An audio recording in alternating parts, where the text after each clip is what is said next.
नमस्कार. शब्दरंगच्या या व्यासपीठावरती आपलं स्वागत. शब्दरंगचं जे व्यासपीठ आहे, ते आदरणीय ज्येष्ठ बंधू, ज्येष्ठ पत्रकार, ज्येष्ठ संपादक राजा मानेसाहेब यांच्या संकल्पनेतून सुरू झालेलं आहे. आज आपल्या या शब्दरंगाच्या व्यासपीठावरती खास 26 जानेवारीचं औचित्य साधून ज्यांनी या देशासाठी, या राज्यासाठी, या जिल्ह्यासाठी, या बार्शी तालुक्यासाठी बहुमोल असं कळत-नकळत, जाहीररित्या, प्रत्यक्ष योगदान दिलं, असं व्यक्तिमत्व बार्शीतील ज्येष्ठ श्री सुरेश भाऊ हलमे, आपलं शब्दरंगामध्ये स्वागत आहे. नमस्कार. भाऊ, तुम्हाला मी लहानपणापासून म्हणत आलेलो आहे आणि साधारण मी लहान असल्यापासून मी तुम्हाला पाहत आलो आहे आणि बऱ्यापैकी तुम्हाला हे पण केलेलं आहे, तुमचं अनुकरण पण करण्याचा प्रयत्न केलेला आहे. ते किती जमलं माहीत नाही. आपलं बालपण आणि कुटुंब, त्यानंतर कुटुंब चालवण्यासाठी जे आपले अर्थार्जन लागतं, त्यासाठी नोकरी, व्यवसाय, या निमित्ताने आपल्या आजच्या या युवा पिढीला, आजची युवा पिढीची प्रचंड अशी घालमेल आहे, अस्वस्थता आहे. तर 26 जानेवारीच्या निमित्ताने किंवा असेही काही रत्न आहेत, सैनिक आहेत, की त्यांनी खडतर अशा प्रवासात मागील काळ, आत्ताचा काळ प्रचंड विषमता आहे. पूर्वी डिजिटल एवढं माध्यमं नव्हती, तरी देखील तुम्ही त्यामध्ये यशस्वी झालात. देशासाठी आणि जनतेसाठी जे काही योगदान दिलं आहे, ते आपल्या ह्या चालू युवा पिढीला प्रेरक व्हावं, अशा हिशोबाने शब्दरंगाने आपला हा आजचा बोलवलेला आहे आणि ते आपण व्यक्त व्हावं. तर बालपण, कुटुंब आणि व्यवसाय या संदर्भात थोडंसं. मी तसा आर्थिकदृष्ट्या सामान्य घरातला मुलगा. माझे वडील काही ना काही छोटे मोठे उद्योग करून संसार करत असत आणि हे सगळं करत असताना एक माझ्या दृष्टीनं सगळ्यात महत्त्वाची चांगली गोष्ट कुठली, की माझे वडीलही संघाच्या संबंधित होते आणि माझे आजोबा पण संघाशी संबंधित होते.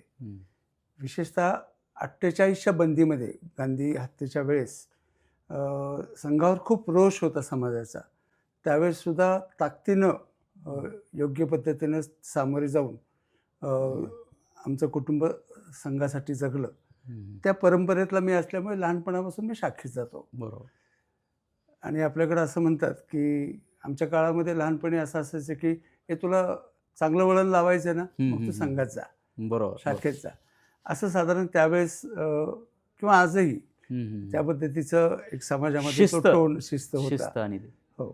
आणि सामान्य घरातलं असल्यामुळे, म्हणजे यथा तथा असल्यामुळे काही ना काही कामं करायचं, अर्निंग करायचं, असं घरातला हे असल्यामुळे, घरातलेच व्यवसाय असल्यामुळे त्यातून एक प्रकारची सेल्समनशिप माझ्यामध्ये डेव्हलप झाली. मला आठवतं आहे, आज 7वी 8वी 9वीला असेल मी फार तर, त्यावेळेस माझी आई काही ना काही ते लालीच्या पुड्या करून द्यायची आणि आई म्हणायची, जा विकून ये. मला भीती वाटायची दुकानदाराची. काय रे पोरा, असं म्हटलं की मी ते लालीचं पाकिट असं समोर करायचं आणि असं करत करत मग मी उद्योग करायला लागलो. आणि सुदैवाने आमचा जो काळ होता, तो नोकरी वगैरे मिळत असत. माझं शिक्षण BA पर्यंत झालं, पण लहानपणापासून शाखेत असल्यामुळे स्वाभाविक कॉलेजमध्ये गेल्यानंतरसुद्धा काही ना काही मी उद्योग करून अर्निंग करत असे. घरातली सामाजिक स्थिती आर्थिकदृष्ट्या जरी बेताची असली, तरी माझे आजोबा वगैरे स्वतःच्या पायावर उभे राहून काही ना काही उद्योग करून सगळा संसार चालवत असत. आणि संघामुळे मला सुदैवाने खूप चांगले मित्र मिळाले आणि ते करत करत मी कॉलेजमध्ये असताना तर अभावी खूप करायचो. त्यावेळेससुद्धा मी असे छोटे छोटे उद्योग करून मी माझं सगळं अर्थकारण भागवायचो. असं साधारण माझं बालपण गेलेलं आहे. आणि माझा एक नशिबाचा भाग, की मी संघात असल्यामुळे मला मित्र चांगले मिळाले लहानपणापासून. असं तुम्ही ज्यावेळेस कॉलेजमधून बाहेर पडला, त्यावेळेस बऱ्यापैकी चळवळीमध्ये योगदान दिलेलं आहे. विविध सामाजिक संघटना ज्या आहेत, त्या माध्यमातून आपण तुमचं हे देशसेवेचं वृत्त पुढं नेलेलं आहे व्रत. तर मला त्याबद्दल एक थोडंसं आपल्या या युवा पिढीला कळण्यासाठी थोडंसं त्यावर एक काही बोलावं. आणि सहकारात पण आपलं योगदान खूप आहे. अशा कठीण परिस्थितीतसुद्धा आर्थिक क्षेत्रामध्ये आपण एक महिलांची विशेष करून पतसंस्था स्थापन केली आणि ते अत्यंत यशस्वीरित्या तुम्ही त्याची धुरा सांभाळत आहात. तर ते पण थोडंसं. खरं म्हणजे कॉलेजमध्ये असताना मग एकजण एकमेकांना आपण बोलतो की तुला काय व्हायचं रे, तर मला नेहमी असं वाटायचं की आपण वकील व्हावं. आणि जो एक आजूबाजूला अन्यायाचं वातावरण आहे त्यावेळेस गोरगरिबासाठी उभं राहावं अशी एक मनामध्ये ही होती. आणि कॉलेजमध्ये गेल्यानंतर म्हणजे तुम्हाला सांगायला हरकत नाही, याला फार वेगळं हे नाही, सहजतेने हे जगणं जे आहे याला देशभक्ती वगैरे हे नंतर आपण त्याला नावं देतो, पण मुळात संघात गेल्यामुळेच माझ्या हातून बऱ्याचशा गोष्टी करत गेल्या. म्हणजे शाखेत असताना मी PD ला असतानाच कॉलेजमध्ये जिमखानावर उभारलो होतो. तर संपर्कामुळे आणि सहजतेमुळे म्हणजे त्यावेळेस मी खूप चांगल्या मताने मला निवडून दिलं होतं PD ला असतानाच पहिल्या वर्षीच असं. मग मी त्या कॉलेजमध्ये असताना एक हस्तलिखित चालू केलं. म्हणजे अशा धडपडा असल्यामुळे जे क्रीम विद्यार्थी वर्ग होता स्वाभाविक त्याच्याशी संबंध यायचा. विशेषतः या सगळ्या याच्यामध्ये त्यावेळेचे जे शिक्षक होते त्यांचा खूप मला पाठिंबा आणि नैतिक मला आठवतं माझे PD ला असताना मी निवडून आल्यानंतर मी एक साप्ताहिक सुरू केलं होतं. तर ते करत असताना वना इंगळेंनी मला खूप सपोर्ट केला. असे आणि वना इंगळे सरांनी असं म्हटलं की अरे तू हे करतोय तर आपण एक छापील काढू. तर शिवयुग नावाचं पहिलं छापील मॅगझिन मला त्यावेळेस काढता आलं. अरे वा, असं झालं. क्या बात आहे. हे अनेकांना माहिती नाही भाऊ. आपलं आजचा उद्देशच ते आहे किंवा ह्याच्या ज्या पिढी आहे ना ह्यांना ते कळलं पाहिजे काय सध्या असं ते काढत होतो. त्यात आम्ही शिवयुग नावाचं तर मासिक खूपच छान निघालं. त्यात मुलांच्या कविता लेख वगैरे असं हे केलं. त्यावेळेस ते जी माझ्याबरोबर प्राध्यापक मंडळी होती त्यांना याचं फार कौतुक असायचं. मी आत्ता जसं वना इंगळेंचं तुम्हाला सांगितलं त्यांनी मला त्या बाबतीत खूप सपोर्ट केला होता. आणि असं करत करत मग कॉलेजमध्ये असताना स्वाभाविक मी संघात असल्यामुळे विद्यार्थी परिषद हा विषय माझ्या आयुष्यात आला आणि खूप मन लावून त्या गोष्टी, कारण विद्यार्थी परिषदेच्या माध्यमातून विद्यार्थ्यांसाठी काही करावं असा तो विषय होता. त्यामुळे छोटे मोठे जे विद्यार्थ्यांचे प्रॉब्लेम्स असायचे त्यासाठी पुढं होऊन आम्ही काही ना काही त्यावेळेस करायचो. विद्यार्थ्यांच्या म्हणजे मी अभाविप केली ती फक्त कॅम्पसमध्ये केली. कॅम्पसच्या बाहेर मी अभाविप कधी घेऊन गेलो नाही. बरोबर. सतत विद्यार्थ्यांच्या मध्ये मी असायचो आणि विद्यार्थ्यांच्या छोट्या छोट्या अडीअडचणीच्या वेळेस त्यांच्याबरोबर उभारलं की त्यांनाही बरं वाटायचं आणि आपण मैत्र जगलो याचं समाधान मलाही खूप असायचं. त्यामुळे माझे कॉलेजमध्ये मित्र खूप असायचे. म्हणजे सायन्स फॅकल्टीचे, परत कॉमर्स फॅकल्टी सगळे एकत्र होतं त्यावेळेस. परत कॉलेज कॉमर्सचं वेगळं झालं, आर्ट्सचे. म्हणजे एक प्रसंग असा आहे की खूप मोठा दुष्काळ पडला होता. बरोबर. बार्शीमध्ये 73-74 असं ती होती. तर त्यावेळेस 2 प्रसंग सांगण्यासारखे आहेत. एक पहिली गोष्ट अशी की त्यावेळेस मग काही विद्यार्थ्यांनी असं म्हटलं की आम्ही परीक्षा देणार नाही आणि आम्ही तसंच आम्हाला पुढच्या वर्गात हे करा. तर काही विद्यार्थ्यांनी त्या कॉमर्सचे विद्यार्थी विशेषतः त्याला एका वर्गाचे विद्यार्थी त्याला बळी पडले. नाही आम्ही नाही परीक्षा देणार, आम्हाला पुढच्या वर्गात असं द्या. पण विद्यार्थी परिषद म्हणून किंवा आम्ही असं मांडत होतो की अरे मित्रांनो तुम्ही परीक्षा द्या, असं होईल की तुम्हाला दिल्या हाताने मार्क दिले आणि तुम्ही पुढच्या वर्गात गेला, पण परीक्षाच नाही दिली तर तुमचे रिझल्ट कसे लागणार. तर ही चूक विद्यार्थ्यांच्या परत लक्षात आली. मला वाटतं 1 पेपर का 2 पेपर त्यावेळेस घेतले नव्हते. मग त्यावेळेस प्राचार्य डांगे म्हणून होते. तर त्यांच्या मदतीने आम्ही युनिव्हर्सिटीमध्ये जाऊन सगळा प्रसंग सांगून त्या विद्यार्थ्यांची परत परीक्षा घ्यायला लावली. अरे वा. म्हणजे या पद्धतीचं सकारात्मक संदेश गेला विद्यार्थ्यावर सकारात्मक राहिलं पाहिजे. आपण कष्ट केले पाहिजेत, आपण काम केलं पाहिजे असा तो विषय होता. आणि त्यावेळेसच असं लक्षात आलं की डेंग्यू नावाचा हाँगकाँग फ्ल्यू नावाचा एक हे झालं, ते सांधे पकडायचे त्यावेळेस. आणि विद्यार्थ्यांच्या बाबतीत तर असला विचित्र दुष्काळ होता की ज्याला काय म्हणतात पशुधन तर फार नायनाट झाला होता त्या पशुधनाचा. अशा वेळेस काय करायचं असा तो विषय. मग काय करता येईल आपल्याला असा विषय केला. आणि म्हणजे ही गोष्ट इथे सांगण्यासारखी नाही, पण मी 1 वर्षासाठी बार्शी कॉलेजमध्ये गेलो होतो. कारण तिथं जरा विद्यार्थी परिषदेचं काम करायला वाव कमी होता. अच्छा. असं. तर मग तिथे मग आम्ही विद्यार्थ्यांच्या प्राध्यापकांना एकत्र करून आम्ही बार्शी शहरातून निधी गोळा केला आणि त्या निधीच्या माध्यमातून अनेक गरजू विद्यार्थ्यांच्या फॉर्म फी आम्ही भरून घेतल्या. म्हणजे विद्यार्थ्यांच्या संख्येमध्ये मला आठवतं माझ्याबरोबर आमचे गणाचार्य सर बार्शी कॉलेजचे, इथले प्राचार्य सुपे, अनेक शिक्षकांनी याच्यामध्ये हे केलं. प्राचार्य सुपे तर म्हणजे जवळजवळ त्यांनी माझं पालकत्व स्वीकारल्यासारखं स्वीकारलं होतं. त्यांचा मला खूप आदर होता. त्यांचा काळ फारच हे झाला. हो, त्यांचा प्राचार्य काळ जो आहे हो खूपच चांगला होता आणि विद्यार्थी अभिमुख ज्याला म्हणतात ना, त्यांचं सगळं व्यक्तिमत्व होतं. तर आम्ही त्यावेळेस मग बार्शी कॉलेजमध्ये दास योजना चालू केली. जे पैसे आम्ही गोळा केले होते ते विद्यार्थ्यांच्या संख्येत त्या कॉलेजच्या प्राचार्यांच्यापर्यंत पोहोचवले. आणि सगळ्यात महत्त्वाची अभाविपच्या माध्यमातून एक गोष्ट झाली, ते डॉक्टर नेनेपासून ते डॉक्टर कशिपींच्यापर्यंत विद्यार्थ्यांना औषध उपचार पूर्ण मोफत मिळावा यासाठी आम्ही प्रयत्न केला. आणि तो मोफत कसा, तर विद्यार्थी परिषदेचा एक फॉर्म आम्ही छापला. त्याच्यावर आमचे जे कार्यकर्ते होते ते दोघांना त्यांच्या सह्या, आणि त्यांनी त्या डॉक्टरकडे जायचं आणि डॉक्टर त्यांच्या सॅम्पलमधून वगैरे त्या मुलाला बरं करायचं. बरोबर. तर त्यावेळेस सगळ्या बार्शीतल्या डॉक्टरनी आम्हाला खूप सहकार्य केलं आणि त्यामुळे अनेक विद्यार्थ्यांना त्याचा फार फायदा झाला. म्हणजे आरोग्य प्रश्नच नाही. कारण कसं होतं, एकतर आहार चांगला मिळत नव्हता त्यावेळेस, सातू असे वगैरे होतं.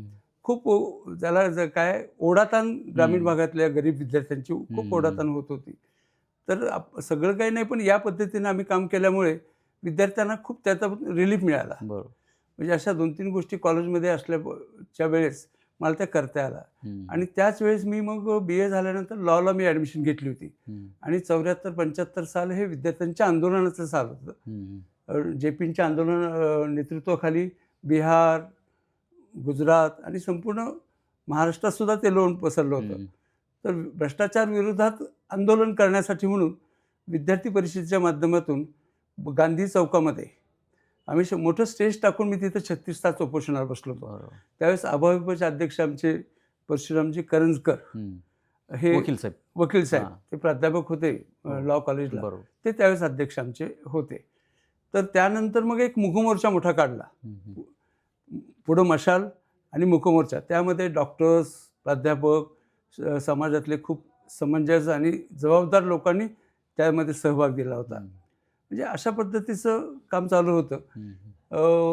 मला वाटतं 73-74च्या दरम्यान आपल्या स्वातंत्र्याला 25 वर्ष पूर्ण झाली असं होतं. 77-73 हां. तर त्यावेळेस सुद्धा आम्ही एक रात्री 12 वाजता असं मशाल मिरवणूक वगैरे काढली होती. दुसरा एक त्यावेळेसचाच प्रसंग असा आहे की उपविद्यापीठ मिळावं आणि कॅपिटेशन फी होती आपल्या मेडिकल कॉलेजला सोलापूरच्या. तर कॅपिटेशन फी रद्द व्हावी म्हणून अभयपणे आंदोलन केलं होतं. सोलापुरात केलं, बार्शीतही केलं होतं. तर बार्शीमध्ये जवळजवळ खूप मोठ्या प्रमाणात 2-2.5 हजार विद्यार्थ्यांचा मोर्चा त्यावेळेस आम्ही काढला होता. दुर्दैवाने काही मुलांच्या खोडीमुळे लाठीचार्ज झाला. त्यावेळेस मला खूप मार बसला होता आणि कॅपिटेशन फी मात्र त्या आंदोलनानंतर रद्द झाली होती. यश मिळालं. हां, ते एक मोठी आणि दुसऱ्या वेळेस जी एक मोठा मोर्चा काढला त्यात विषय असा होता की उपविद्यापीठ सोलापूरला मिळावं. हा अभाविपच्या आंदोलनाचा भाग होता. त्यात मी एक कार्यकर्ता होतो.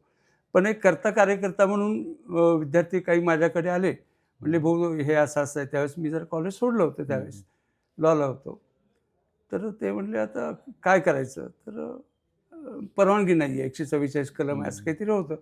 तर आम्ही ते गेलो, वरच्या SP वगैरे आले होते, त्याने काही परवानगी दिली नाही. मग त्यांना आम्ही ठामपणे सांगितलं की सरजी आम्ही विद्यार्थी परिषदेचं काम करतो आहोत, विद्यार्थ्यांची काही मागणी आहे, त्यासाठी आम्ही मोर्चा काढणार आहोत.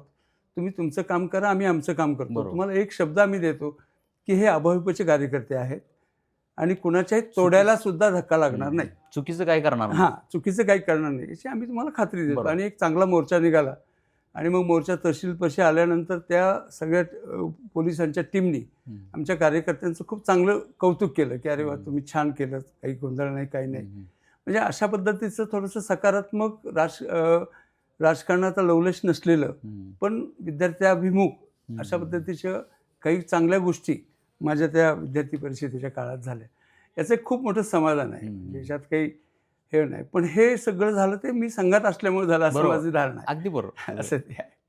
नाही, तुमच्या जडणघडणीमध्ये संघाचा बहुमूल्य असा वाटा आहे. बरोबर आहे. आणि त्यावेळेस मोर्चा वगैरे झाल्यानंतर मग स्वाभाविक हे सगळ्या नोंदी DB कडे असायच्या, पोलिसांमध्ये असायच्या. आणि मग 75 साली जेव्हा आणीबाणी सुरू झाली तेव्हा स्वाभाविक बार्शीतले जे काही लोक मिसामध्ये अटक केले त्यात मीही होतो. माझ्याबरोबर बिपिन नाईकवाडी, तात्या देशमुख, परत गौरकर सरांचा धाकटा भाऊ, म्हणजे आता जे गौरकर रामचंद्र गौरकरांचे, रामचंद्र गौरकर त्यांचा धाकटा भाऊ, अच्छा, तो पन्नालालजींच्यावर वॉरंट होतं ते. म्हणजे असे 8-9 जण आम्ही मिसामध्ये होतो. अरविंदराव खैर होते. असे 9 जण बार्शीतले मिसामध्ये होतो आम्ही. असं वाटायचं की संपेल, पण तो काळ खूप वाढला. जवळजवळ 75 साली आम्हाला अटक केलेली, बाहेर यायला 77 झालं. आणि 77 साली सुद्धा जे इलेक्शन झालं त्यामध्ये फार मोठा विजय जनता पक्षाचा झाला. त्यावेळेसचे जे मान्यवर सगळे होते त्यांनी एकत्र येऊन जनता पक्ष स्थापन केला. सगळ्यांनी असं त्यावेळेस म्हणायचे की आपले जे काही पक्षीय, मला वाटतं पुलोदचा प्रकार झाला ना? नाही, पुलोद हे शरद पवारांनी केलेला प्रयत्न आहे. हा जनता पक्षाचा प्रयत्न म्हणजे सगळे प्रश्न, स्वतंत्र पक्ष होता, जनसंघ होता, त्यावेळेस समाजवादी सगळे बांधव होते. हे या सगळ्यांनी एकत्र जेलमध्ये असण्याचा तो एक मोठा फायदा झाला की वैचारिक अभिसरण इतकं झालं की शेवटी देश महत्वाचा आहे आणि आपण एकत्र आलं पाहिजे. बरोबर. आणि त्या वर्षी संपूर्ण देशभर त्याचंच यश आहे ते. त्यावेळेस काँग्रेसच्या विरोधात जे यश म्हणजे यशस्वी झाले, म्हणजे जे बहुमत मिळालं तुम्हाला, ते त्याचाच एक भाग आहे. त्याचा एक भाग आहे. त्या सगळ्या याच्यामुळं ते झालं आणि हे झालं. परत मी संघाचं काम करतच होतो. नंतर काही वर्ष माझ्याकडे कार्यवाह पदाची, म्हणजे तालुका कार्यवाह पदाची माझ्याकडे जबाबदारी होती. आणि त्या काळात मग अनेक वर्ष सांभाळली सर. हो, म्हणजे 2-4 वर्ष तर मी असेल तेव्हा. तर कार्यवाह असताना मग डॉक्टर हेडगेवार जन्मशताब्दी आली 89 साली. तर ते खूप म्हणजे एकूण संघ कामाची रचना तशी असते की सर्वसामान्यांपर्यंत पोहोचण्याचं संपूर्ण त्यांनी चिंतन केलेलं असतं आणि वेगवेगळ्या कार्यक्रमाचा रेटा वरूनच येत होतो असं. त्यामुळं ते वर्षभर खूप कामं झाली. वेगवेगळ्या शाळांच्या मधून प्रदर्शनी देणं, डॉक्टर हेडगेवारांचे फोटो बँकांमधून, संस्थांमधून लावणं, वेगवेगळ्या पद्धतीचे प्रवासी कार्यकर्ते त्यांचे मोठे भाषणं ठेवणं वगैरे, असा तो संपूर्ण वर्षभर खूप चांगला म्हणजे तालुका कार्यवाह म्हणून मला देता आला. आणि संघाची एक चांगली टीम त्यावेळेस आमची होती, तेव्हा आम्ही ते सगळं करू शकलो. पतसंस्थेत पण मोठं योगदान आहे भाऊ तुमचं. आणि त्यात मध्ये विशेष करून महिलांची पतसंस्था तुम्ही स्थापन केली. त्यामागे काय उद्देश होता आणि आज काय आहे त्याचं काम, काय चालू आहे? कसं आहे माहिती आहे का सर, की मी तसा बहुजन समाजाचा. अच्छा. पण संघामध्ये ब्राह्मण समाजाची मुलं जास्त असायची. याचं स्वाभाविक कारण आहे की ब्राह्मण समाजामध्ये शिक्षणाचं प्रमाण चांगलं आहे. आणि तुम्ही जर थोडंसं मागवून पाहिलं तर आपलं नेतृत्व ब्राह्मण समाजातल्या लोकांनी खूप केलेलं आहे. सगळ्या क्षेत्रात आहे. हो, सगळ्या क्षेत्रात. पण संघ विचार जो मला भावायचा ते असा की नाही, संघस्थानावर सगळे लोक आले पाहिजे. बरोबर. आणि त्यावेळेस विशेषतः मी माझे जे बांधव आहेत कुसाबाहेर वस्ती करणारे, फकीरानगर, भीमनगर, याच्यामध्ये मी आणि माझा एक मित्र सुरेश संघवी म्हणून होता. तो शहर कार्यवाह असायचा आणि मी तालुका कार्यवाह असायचो. कुठलाही कार्यक्रम असला की आम्ही त्या वस्तीत जायचो. आणि मला असं वाटायचं की यार यांच्यामध्ये काम झालं पाहिजे, यांना संघ गेला पाहिजे. आणि सुदैवाने फकीरानगरमधले 10-20 घरातून स्वयंसेवक शाखेत यायला लागले. त्या सगळ्या प्रयत्नाचा, वातावरणाचा परिणाम असा होता की एक नागेश कसबे नावाचा आमचा स्वयंसेवक 2 वर्ष प्रचारक गेला होता. मातंग समाजाचा तरुण होता, खूप चांगला होता तो. म्हणजे आजही तो कामात आहे. तो म्हणजे अशा पद्धतीनं हे जे काही आज जे काही वाटतं ना एक सर्वसामान्य तरुणाला आणि परिस्थितीमुळे, ते सगळं मला व्यक्त होण्याचं ठिकाण म्हणजे रासोद संघ आहे. बरोबर, अगदी बरोबर. त्यामुळे लोकांचे जे काही टीका वगैरे ते मला प्रत्यक्षात अनुभवला असायची की नाही अरे इथलं तर वेगळं वातावरण आहे. टीका झाली तर उलट आपल्याला दुरुस्तीला चान्स आहे. नाही म्हणजे जे काही व्हायचे की जातीवादी, मला असं लक्षात आलं की इथं जो काम करतो त्याला वाव आहे. नाही काय आहे, अज्ञानातून झालेली ती टीका आहे. टीका असते. कुठलीच संघटना जातीवादी वगैरे काही नसते. काही नसते. त्याचा एक अजेंडा असतो, त्या अजेंडाप्रमाणे काम मी चालतं. असं म्हणायचो की अरे तुम्ही असं म्हणता पण मला तर चांगला अनुभव आहे. बरोबर. त्याला कसं म्हणजे मला आठवतं माझी घरची परिस्थिती त्याची मी सांगितलं तुम्हाला. तर डॉक्टर कश्यपीने मला कधी पैसे नाही मागितले, ते परत लिहायचे आणि मी मला जमेल तसे मी त्यात द्यायचं. तर मी माझे कार्यकर्ते जे असायचे गोरगरीब त्या सगळ्यांना मी त्यांच्याकडे पाठवायचो. म्हणजे एकदा तर प्रसंग असा आला होता की एक कोरफळकर नावाचा आमचा स्वयंसेवक आहे, त्या खेळत असताना असं तो दंड असतो काठी, ती खेळताना त्याच्या डोळ्यावर बरोबर लागली आणि ती इतकी मोठी जखम होती ती की आता हा डॉक्टर तर कश्यपी म्हटले होते की हा बहुतेक डोळा जाण्याची शक्यता आहे. तर त्या मुलाला डॉक्टर कश्यपींनीच पूर्ण बरं केलं आणि आमच्याकडून कुठल्याही प्रकारचं काही ज्याला त्याची फी वगैरे असते असं त्याने कधी घेतली नाही. म्हणजे अशा पद्धतीचं एक संगमय जीवन जगण्याचं परमेश्वरी कृपेने माझ्या वाटेला आलं आणि व्यवस्थित मला ते. डॉक्टर कश्यपी अण्णांचं सेवाभावीच वैद्यकीय प्रॅक्टिस होती त्यांची, ती संपूर्ण आयुष्य त्यांनी तसं, आणि तीच वसा आता त्यांचे चिरंजीव डॉक्टर भालचंद्र कश्यपे पण बऱ्यापैकी सांभाळतात. त्या ज्या म्हणजे गोरगरिबांच्या मध्ये काम करावं असं जे होतं ते मी त्या फकीरानगर वगैरे इकडे नेहमी जाणं येणं असायचं, त्यांच्या घरी जाणं जेवणं वगैरे हे चालायचं. लक्षात असं आलं की इथं सावकारी खूप मोठी चालू असते, 5%, 7%, 20% असते. हो का? हो, 20%. मग मी आणि ते नागेशजींचा थोरला भाऊ श्याम कसबे म्हणून आहे, आम्ही विचार करायचो की अरे आपण काहीतरी करूया त्यांच्यासाठी.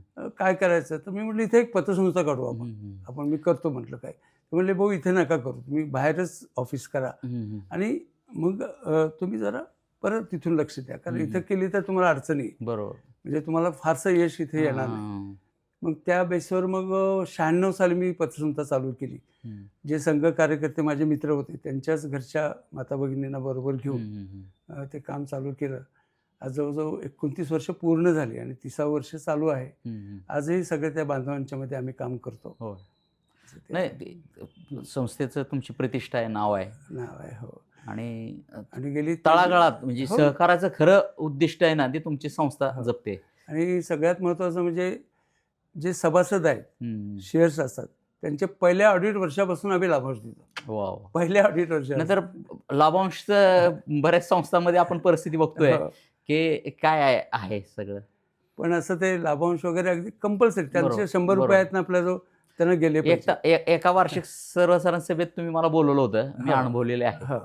फारच खेळीमेळीचं वातावरण असतं आणि त्यांच्या महिलांच्या मध्ये काम करताना एक आनंद होतो. म्हणजे एक प्रसंग आहे, म्हणजे आपली प्रार्थनेला हे प्रार्थना ठोंबरे ऑलिम्पिकचं झाल्यावर मी त्यांना अभिनंदन करायला गेलो होतो. तर त्यावेळेस वर्षाताई म्हटलं की भाऊ अवघड असतं महिलांच्या मध्ये काम करणं. मी म्हटलं ते मी महिलांच्या मध्ये काम नाही करत, मी माझ्या ताईमध्ये, अक्कामध्ये, बहिणीमध्ये काम करतो. त्यामुळे म्हटलं काही मग कधी अडचण आली नाही. म्हटलं आलं इथपर्यंत. म्हणजे भाऊ आता सध्या जगात देशात फारच भयावह परिस्थिती आहे आजची स्थिती, तर त्या संदर्भात एक थोडंसं काय करावं लागेल युवकांनी? आता युवक भयंकर नैराश्यामध्ये आहे. अगदी खरं आहे. त्याला अनेक कारणं आहेत, त्याला काही एक कारण नाही, पण त्यासाठी आता ह्या निमित्ताने आता काय आहे तुम्ही? खरं सांगायचं म्हणजे संघ म्हणून याच्यावर एवढं चिंतन झालेलं आहे की आजची परिस्थिती याचं म्हणजे सामाजिक राजकारणातून तर समाज परिवर्तन होणार नाही. बरोबर, होणार आहे ते सामाजिक काम वेगळं व्यासपीठ आहे, ते वेगळं व्यासपीठ आहे. तरी शैक्षणिक संस्था वगैरे म्हणजे बार्शीकरांना डॉक्टर मामासाहेबांसारखी परंपरा लाभली आहे. म्हणजे असे जे काही महामानव आहेत त्यांच्या प्रयत्नातूनच झालं तर हे होणार आहे. पण संघाने एक नेमकेपणा समोर धरलाय. संघाला 100 वर्ष पूर्ण झाले आणि ह्या सगळ्या पार्श्वभूमीवर त्यांनी एक पंचसूत्री समोर ठेवली. पंचसूत्रीमध्ये कुटुंब प्रबोधन म्हटलं, समरसता म्हटलं, परत पर्यावरण म्हटलं, स्वबोध आणि नागरी कर्तव्य, अच्छा, अशा पद्धतीचे एक पंचसूत्री डोळ्यासमोर ठेवून त्याच्यामध्ये, आणि स्वाभाविक हे सगळं मी संघाचा स्वयंसेवक असल्यामुळे कळत नकळत हे पहिल्यापासूनच चालू आहे. बरोबर. पण आता जर परिवर्तन करायचं असेल, नैराश्य जर कमी करायचं असेल, तर कुटुंब व्यवस्था बळकट झाली पाहिजे. आणि ते आता विस्कळीत व्हायला लागलेली आहे. त्याच्या नेमकं उलटं होत आहे उलट होत आहे सध्या. कुटुंब व्यवस्था जर नीट असेल तर माझ्या वाचनात परवा आले एका पुस्तकामध्ये की तुमचं कुटुंब म्हणजे एक छोटं राष्ट्र आहे. बरोबर. राष्ट्र काही इमारतीतून नाही तयार होत. बरोबर. तुमच्या माझ्यासारख्या नागरिकांच्या तून ते झालेलं राष्ट्र असतं, तर त्यांनी कुटुंबालाही छोटं राष्ट्र म्हटले. बरोबर, अगदी बरोबर. म्हणून प्रत्येक कुटुंब हे चांगलं झालं पाहिजे. त्याच्यामध्ये ह्याचा एक संदर्भ देतो भाऊ तुम्हाला ह्या निमित्ताने आपल्या प्रेक्षकांनाही, की कवी म्हणजे आपले साहित्यिकच आहेत, प्रवीण दवणे सरांनी एक अग्रलेख लिहिला होता साप्ताहिक सकाळला, की ते काय म्हणाले की त्यावेळेस अण्णा हजारेंनी लोकपालसाठी आंदोलन सुरू केलं होतं केंद्र सरकारच्या विरुद्ध. तर ते लोकपालच्या ह्याच्यावरती त्यांचं एक आर्टिकल आलं होतं छापून, आणि त्यामध्ये त्यांनी प्रवीण दवणेंनी हाच मुद्दा जे आता तुम्ही उपस्थित केला, किंवा लोकपाल संसदेत पास होऊन उपयोग नाही, ते आपल्या घरात व्हायला पाहिजे, घरात आचारसंहिता लागू झाली पाहिजे, असं त्यांनी एक आर्टिकल लिहिलं होतं. फार माझ्याकडे ते त्याचं कात्रण पण आहे.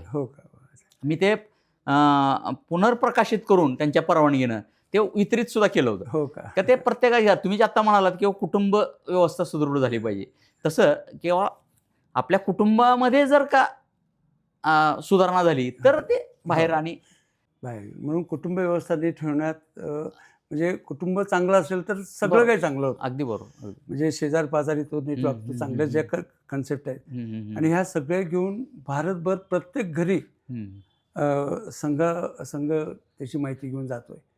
आपल्या सोलापूर जिल्ह्यामध्ये मला वाटतं महाराष्ट्रानेच ती तारीख केली, 1 फेब्रुवारी ते 21 फेब्रुवारीपर्यंत आम्ही गृहसंपर्क अभियान करतो.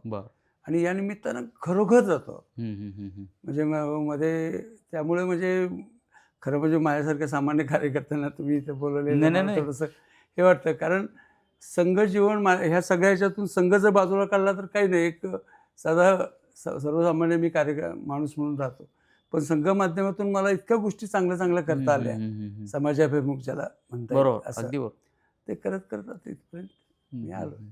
आजच्या आपल्या ह्या ज्या भरकटलेली जी पिढी आहे त्याला आता तुम्ही एक असं काही मंत्र द्याल, किंवा जेणेकरून त्यांना त्यांच्या पुढच्या आयुष्यामध्ये ते एक दिवा म्हणा किंवा एक प्रेरणा म्हणून ते काम करेल? खरं म्हणजे हा सगळं सुदैवाने आपला हा जो देश आहे तो आध्यात्मिक देश आहे. अच्छा, बरोबर. म्हणजे भारताची ओळख काय जगामध्ये, तर हे आध्यात्मिक लोक आहेत. अगदी विवेकानंदापासून.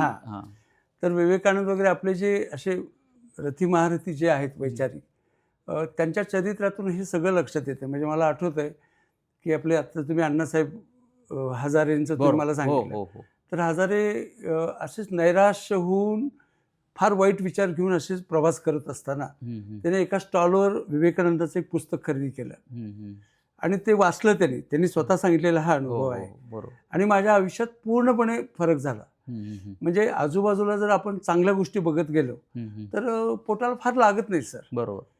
आणि परवाच जर इलेक्शन झाले, त्या इलेक्शनमध्ये आपण पाहिलं की तो थर खूप खाली घसरलेला होता, आणि जो जास्त पैसे देईल, जो जास्त एंटरटेनमेंट देईल, फारच आता. पण ह्या सगळ्याच्या पलीकडे जाऊन ही बार्शी माझी आहे.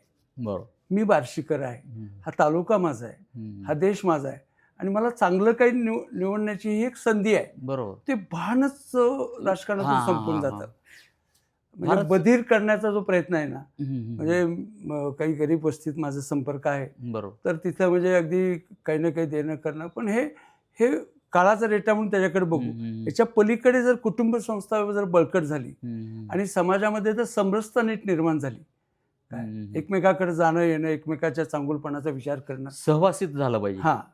तर ह्या सगळ्या गोष्टी जितक्या होतील तितकं समाज एकरूप होईल, समरस होईल, आणि हे राष्ट्र चांगलं होईल. त्यासाठी कोणीही स्वतःला निराश न करता, खरंच पोटाला फार लागत नाही. बरोबर. तुम्ही थोडी धडपड केली, 7-8 तास काम केलं तर तुम्ही तुमच्या गरजेपुरतं नक्की कमवू शकता. आणि सुदैवाने आता खूप मोठे मोठे उद्योग येतात, हे होतं. शिक्षण घेतलं पाहिजे, सकारात्मक राहिलं पाहिजे, आणि सगळ्यात महत्त्वाचं म्हणजे आपले आई वडील आपलं कुटुंब यांच्यासाठी मी आहे. म्हणजे जेव्हा समोर काही ध्येय असतं तर आत्ता आपलं ध्येय असलं आपलं कुटुंब सबल झालं पाहिजे, त्याला समाजात मान मर्यादा मिळाली पाहिजे, त्यासाठी मी धडपडेन, बरोबर, मी कष्ट करेन, मी चांगलं वागेन. हा जो संदेश आहे ह्या मोठ्या लोकांचा, तो संदेश प्रत्यक्षात आणण्याची आजची गरज आहे. अगदी म्हणजे बार्शीसुद्धा आपण जर पाहिलं तर अनेक चांगले म्हणजे बार्शीमध्ये मामासाहेब जगदाळे हे एक मोठे आयकॉन आहेत, बरोबर, असं मी म्हणेन.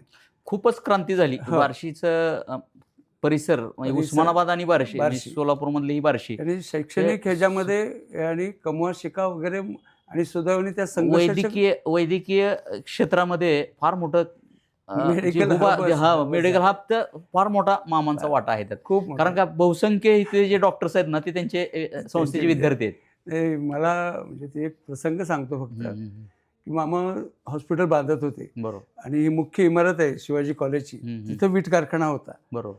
तर अनेक हॉस्टेलवरचे विद्यार्थी कधी कधी ते विद्यार्थ्यांना हे 2-2-3-3 विटा घ्यायच्या आणि तिथं नेऊन ठेवायच्या. म्हणजे असं म्हणजे ही फार मोठी गोष्ट आहे, बरोबर, काय की श्रमाला प्राधान्य देणं आणि कष्ट करत करत दिवस घालवणं, बरोबर.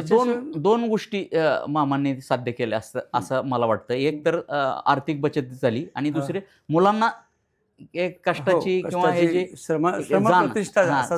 प्रतिष्ठा ती मिळाली ते होणं. म्हणजे ग्रामीण भागात तर तसं होतात, पोरग जरा नीट शिकत नाही का मामाच्या बोर्डिंग मध्ये टाका, तिथे नीट होईल, सरळ होईल, नीट होईल, सरळ. काठी, मामाची काठी एक फार, मामाची काठी म्हणजे मामाचं प्रेम त्याच्या पाठीवर खूप असायचं, फार मामाचं प्रेम खूप असायचं त्यांचं. आणि मामांची वैचारिक लेवल तर खूपच मोठी होती. त्यांचं ते साहित्यावरचं, संत साहित्यावरचं हे खूप असं होतं. म्हणजे माझं नशीब असं की मी मामाच्या आणि माझं जरा ट्युनिंग होतं छानसं. मला एकदा जिल्ह्याचा वर्ग घ्यायचा होता, तर मला आनंद भवनमध्ये तो जिल्ह्याचा दिवाळी वर्ग घ्यायला मामाने मला परवानगी दिली. त्यावेळेस आनंद भवन होतं, विद्यार्थी जेवायचे. त्या सुट्टीत, दिवाळीच्या सुट्टीमध्ये तिथं 4-5 दिवसाचा वर्ग घेतला होता आणि सगळ्या तिथल्या व्यवस्था त्यांनी दिल्या होत्या. त्या आनंद भवन जे तुम्ही आता उल्लेख केला त्यामुळं मला माझी व्यक्तिगत एक गोष्ट आठवली, म्हणजे आठवण. माझं लग्न तिथं झालं आनंद भवनमध्ये. 2004 तिथं झाले. 2004 तिथं. म्हणजे त्यात पण मामांचं हे आहेच आहे, आशीर्वाद आहेत. समाजाभिमुख जीवन जगताना काय काय माणूस करू शकतो. त्यावेळेस मंगल कार्यालयाचं एवढं हे नव्हतं. माइलस्टोन आहेत. 93ची गोष्ट आहे. आपलं बार्शीकरांचं नशीब आहे की आपण मामाच्या बार्शीत लहानाची मोठी झालो, त्यामुळे शिकलो. खरंय. तर असं आज जे काय सुरेश भाऊ हालमेंनी जे काय आपलं मतं मांडली किंवा त्यांचे विचार मांडले ते आपणा सर्वांना, विशेषतः युवा पिढीला उपयुक्त ठरतील अशी आशा करूया. भाऊ, तुम्ही शब्दरंगाला आमच्या विनंतीला मान देऊन आलात वेळात वेळ काढून, आणि तुम्ही बऱ्यापैकी म्हणता येणार नाही, बहुमोल असं मार्गदर्शन केलं, त्याबद्दल शब्दरंग आपला ऋणी आहे. खूप धन्यवाद.